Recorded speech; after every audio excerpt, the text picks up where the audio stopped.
Once upon a time, the sun and the moon used to be a couple. They had two children, and they lived happily.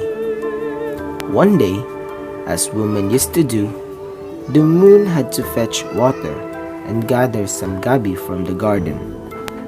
Before leaving for her chores, she put the babies to sleep in a corner of the house.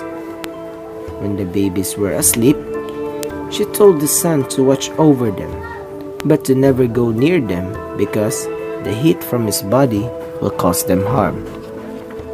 When the moon was away, the sun became curious about the babies because he had never touched them since their birth. Moved by fatherly love, he approached them and looked at them adoringly. He bent forward to kiss them, but the extreme heat from his face melted them like wax.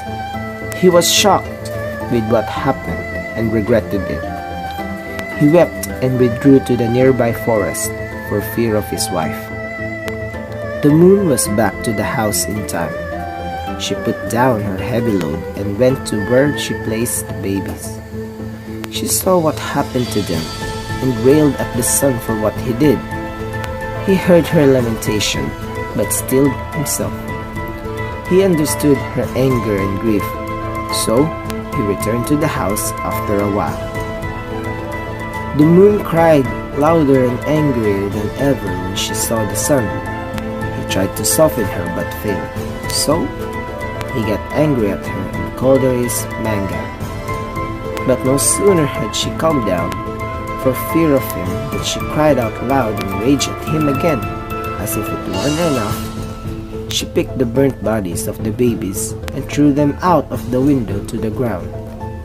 The charred bodies broke into so many pieces and scattered to different directions. What she did made him angry again. In his anger, he picked up some gabi leaves, threw them to her face, and left her. But her lamentation touched him. So, after a while, he returned to the house, but she had already left. The sun ran after the moon, but he could never catch up with her because she was too far ahead of him. Their unending chase is the cycle of night and day. Sometimes, he sends a shooting star to tell her to reconcile with him, but none reaches her. She continues to run away from him with gabi marks on her face. The stars about her are the broken pieces of the burnt bodies of their babies.